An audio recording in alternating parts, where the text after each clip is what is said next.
Diane, you were born in Germany, but In the Fate is your first German language film, right? That's right, yeah. Tell us why you decided to do it at this point in your career.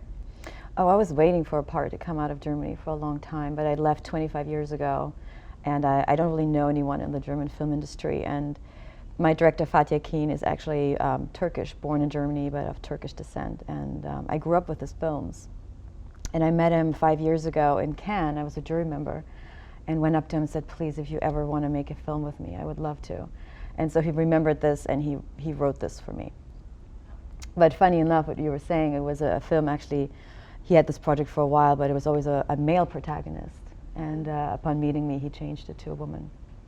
Yes! I know, right? Yeah. Yes. And you actually won the Best Actress prize at Cannes this year from the jury that Yes, Jessica was on. Well done. She's wonderful in this film. Thank you. Well, the film, so the movie talks about a terrorist attack. It's based on a true story. It's this group of neo-Nazis, this couple in Germany, that placed a bomb in front of my Turkish husband's office, and my child, my 6-year-old child, and my husband die. It's really a movie about grief. It's about one woman's journey. How can you go on living after losing everything? Is that even possible?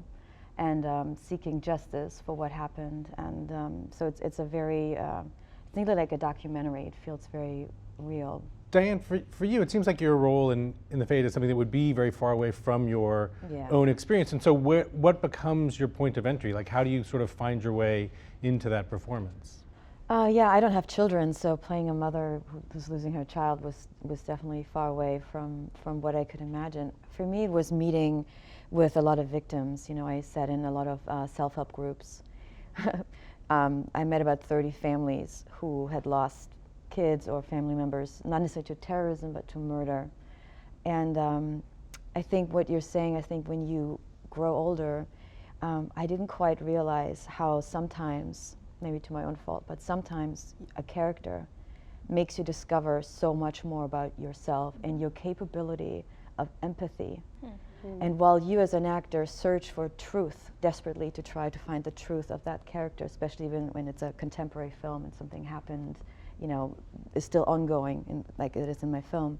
The reality of meeting people that go through something so real, and the different stages of grief, and living in this world that we all live in with terrorism and attacks happening, and people sometimes being reduced to numbers.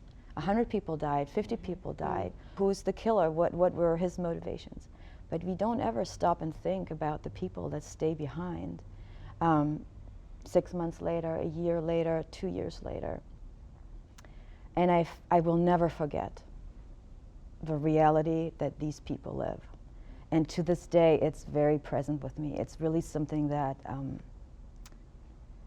it's just a terrible reality that we live in. And playing this character has made me realize that we all do a job that is, yes, it's a job, and you know, people talk about the craft of acting, but every once in a while you get to play someone who has to live with that reality that you're portraying, and that sets a whole other level of responsibility and what a film can do, you know, because you may not like my movie or it might not make $100 million at the box office, but I hope that people will see the reality of that character as a character, but that is a real, you know, a true person.